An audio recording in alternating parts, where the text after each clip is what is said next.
and my wife Joan, and Russ Abert. And it sort of turned into hangout location for Stephen. After the show, Stephen would come over. We would imbibe, we would do things, we would talk about music, politics, religion.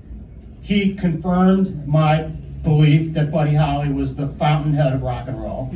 I was like, good, we're on the same page. Other times he would look at all of us. Remember in Batman when Adam West would look at somebody and go, "You poor deluded child." He'd give us that look, and I'd be like, "I'm a dumbass, okay, you're schooling me here." So he would school us, and we just loved him, and we soaked it all in, and he was our mentor, and he loved us. We were his kids, and we'll just never forget. All of us will forget the time that we spent together at 908 Beacon Street.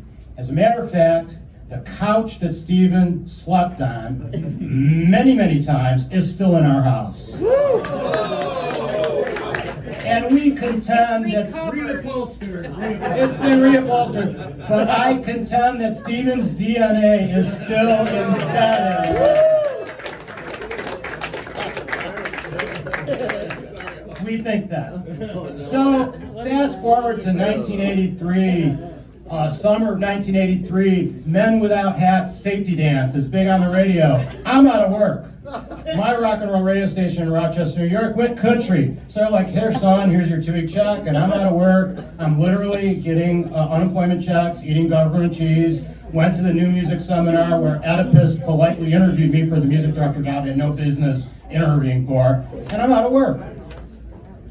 Well, Stephen is the new morning man at WLLZ in Detroit. He was brought there by David Garriano, who was the research director at WCOZ. Calls me one day, "Hey, the promotion director just quit. He went over to Riff to do a show." He goes, "I told them all about you because they want to talk to you." They flew me in, they hired me. I was there for 10 years. It was like the best. And that's how I wound up in Detroit, was because of Stephen. Well, when I first moved to town, I didn't have any place to live. He's like, "You live with me." It's interesting. About a month. Intimate. My favorite memory of that time is watching endless sports, smoking a lot of weed, talking about music, listening to music. One day he goes, "Hey, I got some mushrooms." I'm like, "Okay, cool." I was like, "All right." He goes, "We're gonna make tea. We're gonna make mushroom tea. We're gonna make tea." I'm like, "Okay." So we do that, and we're like, "Whoa!" All of a sudden, hot air balloons start coming over the horizon, and both of us were like, "Holy shit!" You see that? Stephen loved sports at WLLZ. It was a big deal that in 1984, the Tigers got off to a 35-5 start. They went on to win the World Series. Stephen went to our general manager and said, "We need to get a Tiger on the air that I can talk to." I can't believe they did this, but literally the third string utility guy, Rusty Kuntz, who did get a hit in the '84 World Series. Stephen insisted that we call it the Rusty Kuntz Comedy Hour. It wasn't an hour long, and it wasn't a comedy show. I'm like, whatever.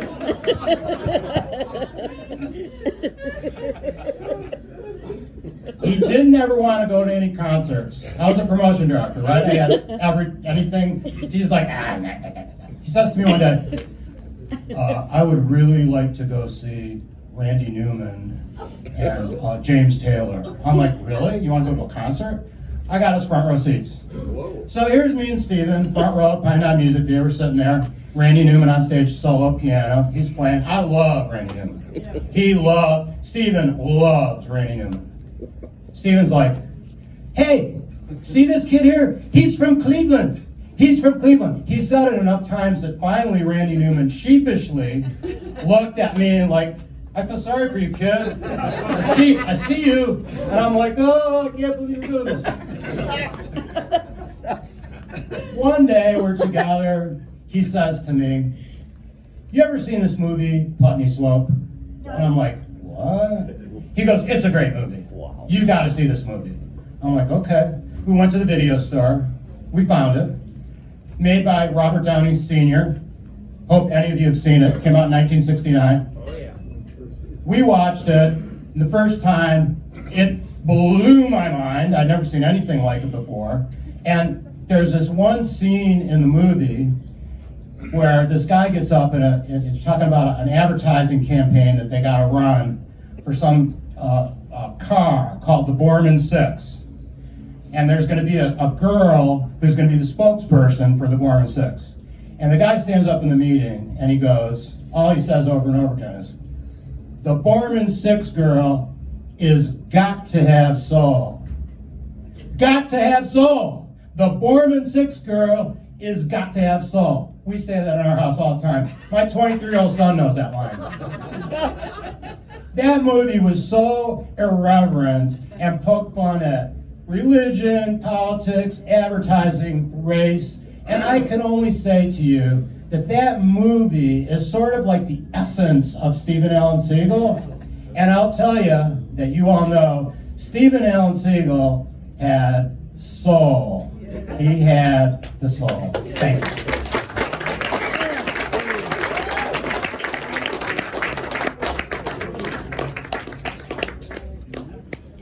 Thank you all. My name is Russ Abert. I was Stephen's producer from 1980 to 82, 83, something like that. Started right when Tommy was about to walk out the door. I may have been the cause. I had a kind of, I would guess, an advantage for when Stephen made me his producer after he and Rob had gotten into some sort of tiff. Can't remember what it was. But by happenstance, I happened to be in the right place in the right time. But, you know, I grew up in New York City. So, and I had just started at Emerson the previous fall. So I really had no awareness of the greatness and essence that was Stephen. So, I was just pulling records for a guy. I was just pulling carts for a guy. I was just doing the log for a guy. I was just doing a segue or two when he got stuck in the music library for an extended period of time. I don't know why. But Stephen taught me a couple of very important lessons, and I'd like to share them with you. One was how to work around and be around celebrity. Because of Stephen's great list of admirers from his days in Los Angeles, when talent would come through Boston, you know, one of the primary stops would be to come and see Stephen. And they would fawn all over Stephen. You know, they do their 2 or 3 minutes after a set, going into spots and so forth and so on. But I would be the one who would be able to hear the conversation between the artist and Stephen with the microphone off, you know. And these artists that grew up in the greater Los Angeles area, or were in the Los Angeles area at the time when he was on KMED and KPBC, they just would come in and pay homage to Stephen. So that was a very important lesson that I learned from him, that they related on a one-to-one level, right? It wasn't like, you know, a talk show like, I'll use Fallon for example, that all he does is fawn all over the artist and listen to whatever the heck there is they are promoting. No, Stephen wasn't like that. It was a real interview, a real exchange of ideas. And again, the way he just, you know, acted with celebrity was incredible. Treat them on an even level. Don't make a big fuss out of it. They're just as anxiety-ridden as we all are. So, you know, treat them on an even level. That was number one. Number two was Stephen's ability to become a chameleon. When Tommy left, and we'll get to that. I had never seen what happened to him on air, and even before he opened the mic and said what he said that day. It was an amazing thing to watch. I had never seen him be so emotional in my life. So you meant the world to him. And I just wanted to make sure that you understand that. And Stephen's ability after Tommy left, as you know, we went from this, great, wide format, happy with a 4.2 share radio station to this crazy 13.1, 13.6 behemoth where we played artists that no one knows who the hell they are anymore, like Ray Gomez. And Stephen was able to truncate what he was doing into these 7-second bits, like we just discussed. Like he would go into the weather out of a break, and on a day like today, he would say, "Today's weather, courtesy of God and his lovely wife, Estelle. Sunny at 87. He would just throw that out there, and he would get the laugh. He was, if you remember, he was also the first man on Boston radio to utter the words, "Kick-ass rock and roll." I will never forget the look on Sebastian and Burrell's face when they came bursting into the room, the sealed room that I spent 4 hours a day with Stephen for 6 days a week for almost 3 years. And by the way, I think the OSHA rules are still, so I'll be talking to you later about that time. They come bursting in and they go, "We got it cleared from legal. Say this." So, okay, opens the mic, goes 94.5 WCOZ, kick-ass rock and roll, and goes into this, whatever he went into. But at that point, the Stephen that all of you, Joe, Tommy, Charles, that Stephen was taken away from him. But he became like this completely different personality, and it was Mr. Integrity. Yes. And he would get on and he would say, "It's me, Mr. Integrity, Stephen Clayton.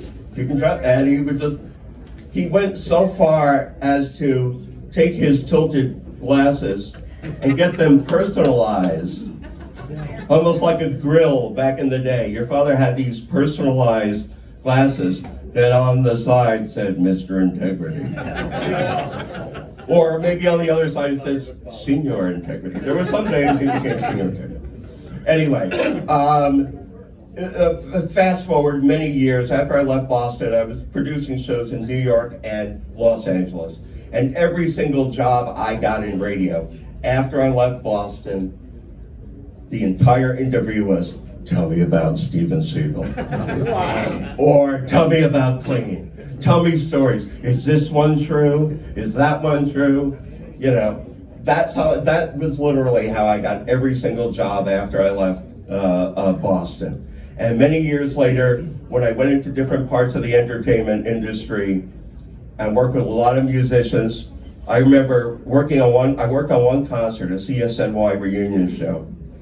And we're in production meeting and we're with the guys, and somebody goes, "Where did you start?" And I go, "I was Steven Seagal's producer on the radio in Boston." CSNY go nuts. They couldn't believe that, yeah. So that's the kind of an impact that Stephen had on people, Members of Van Halen, CSNY, people, they all were in awe of your dad. Tom Petty. Absolute awe. He was a great guy. We love him very much. Thank you.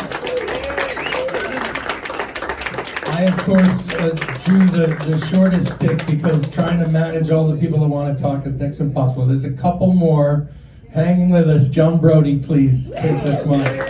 Hello, his name is John Brody. Thank you, Rob.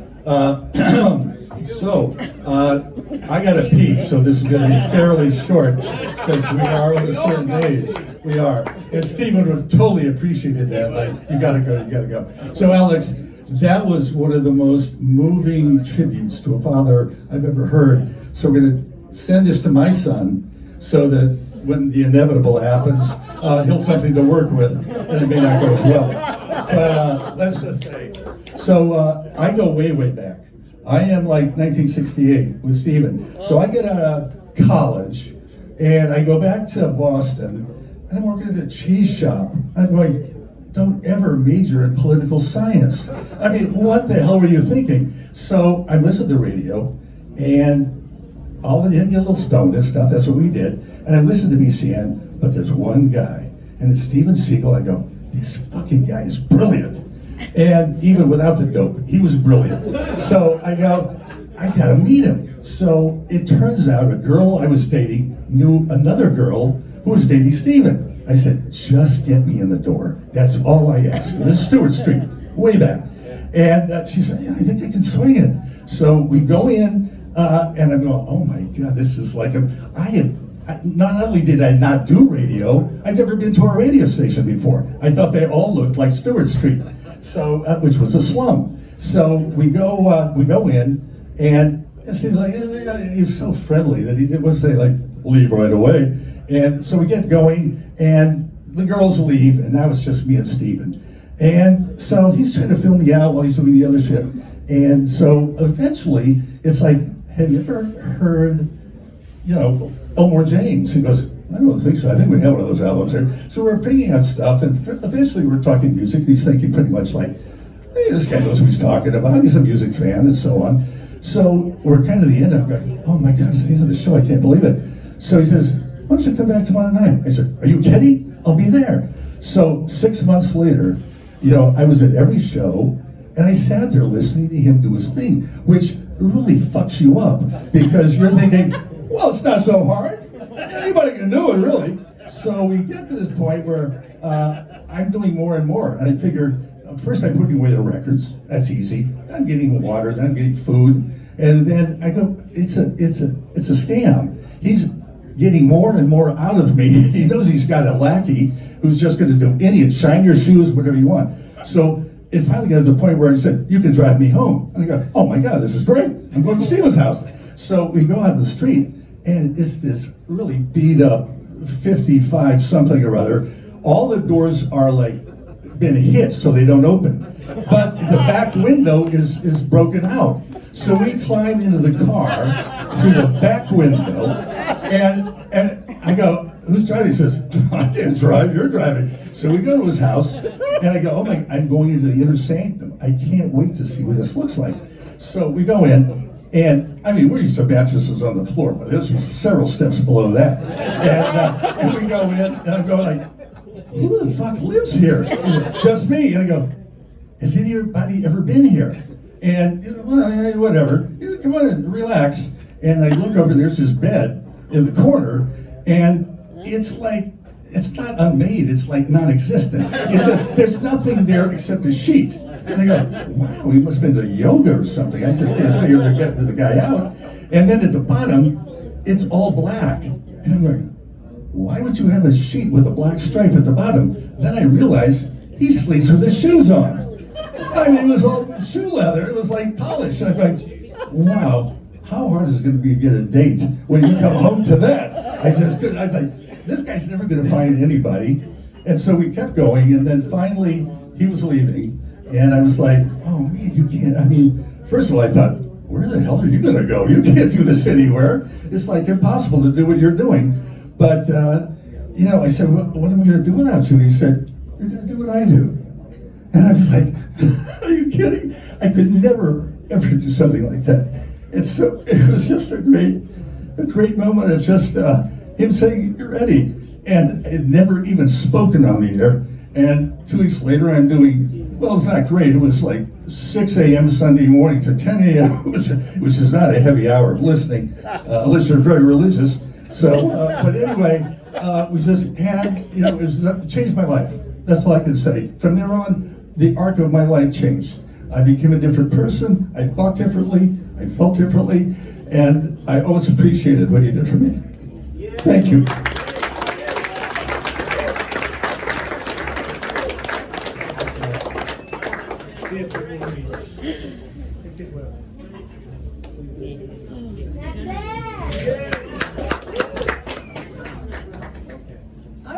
I was very concerned until Cindy Balin got up and did a lovely tribute to Stephen. I was thinking, well, where are the girls? Because, Stephen was one man that really loved women. He was very, very kind and very thoughtful. And he used to call me occasionally when he was back in Milwaukee and I was in Boston, where I've been for the last 16 years. And we'd talk for a while, and I always enjoyed hearing from him. The day we met, though, was quite another. I was taking a little tour of the West Coast because I hadn't been back to my hometown of Seattle since I had arrived at BCN because Sam Copper hired me there. And so 1975 came along, and I'm going to go to Seattle, and then I'm going to go down and see my friends in LA. So I went to Seattle, and I got into the airport in LA, and my friend Paul Ahern, who'd had some good fortune, he was in the record business, which he had always been in Boston, where he was from, but he was now in the big record business. He was a promo guy for the country, for Geffen Records. And he was the guy that broke the Eagles and Jackson Browne and everything that followed. And he had his house in the Hollywood Hills, and he had the ex-wife who still decorated the house for him. And he had such a lot of friends in the business, including Stephen Clean. So Paul delivered me from the airport to where Stephen had been waiting at Paul's house in the Hollywood Hills, decorated by his wife. And I walked in, and there he is. He's got the entire Sunday edition of the LA Times spread on this white, pure white couch. And the funny papers are really on that couch because he slept on them the whole night. And Paul said, "Stephen, wake up, Maxanne's here." And I said, "Hi, Stephen, heard a lot about you." Which I hadn't really heard that much. I wasn't from Boston. I didn't live here when he was on the radio the first time. And he said, "Oh my God." And evidently, Paul had either gotten out and purchased the Peruvian marching powder, or he had taken a downer to get to sleep so that he wouldn't use all of it the night before, because everybody knows how that goes. Oh, just one more line. Stephen was no exception to that. And I just thought, well, this will be interesting. Hadn't counted on seeing him or even meeting him. So we hung out, and he said, Paul came back and he said, "You're welcome to stay in the Glenn Fry suite." I said, "The Glenn Fry suite?" He said, "You'll figure it out when you get down there." So we went down to the floor under the main floor in the Hollywood Hills promo house. And there was this big blood stain on the wall that went all the way up to the ceiling. And Paul explained that it was when Glenn Fry had blown a vein shooting coke. So that was my introduction to LA as an adult and Stephen Clean. Wow. And then he decided that I should audition for the Mighty Met. I don't know why he thought I should audition for the Mighty Met, but that was Stephen. He made plans and he was going to carry them out. So I didn't have a rent-a-car because I couldn't afford things like that back then. And so he delivered me to K-Met, I don't know, in somebody's car, maybe it was his, I have no idea at this point, and dropped me off at the radio station. And I turned around at one point and he was gone. And I didn't know where the records were. I didn't know the guy that was doing the midnight, the 10p to 2A slot. And here it was a 1:45 in the morning, and I was supposed to go on the air. at the Mighty Met in Los Angeles. And somehow I got through it, and of all things, I found this one record that shouldn't have been there, but it was. And I ended the show with The Bird Gets the Worm by Charlie Parker, and then forgot all